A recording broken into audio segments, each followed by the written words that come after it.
এক নতুন জীবন, সেই জীবনের নাম আখিরাত। সবাইকে এই দুনিয়ার সকল কাজকর্মের হিসাব দিতে হবে। কে যাবে জান্নাতে, কে যাবে জাহান্নামে। মহান আল্লাহ রাব্বুল আলামিন সবাইকে পুনরায় জীবিত করে হাসরের ময়দানে দাঁড় করাবেন।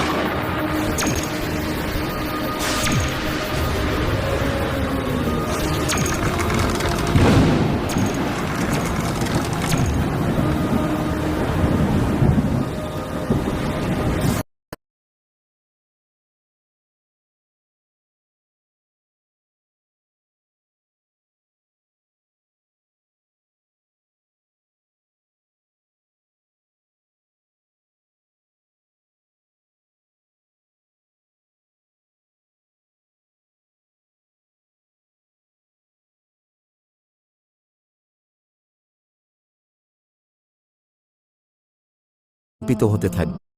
এই পৃথিবী ধ্বংস হয়ে যাবে। মানুষ সহ পৃথিবীর সকল জীবজন্তু, দৈত্য দানব মারা যাবে। জমিন ও আসমান কম্পিত হতে থাকবে। জমিন ফেটে যাবে, বাড়িগাড়ি পাহাড় পর্বত ধ্বনিত তুলার মতো উঠতে থাকবে। অতঃপর শুরু হবে এক নতুন জীবন, সেই জীবনের নাম আখিরাত।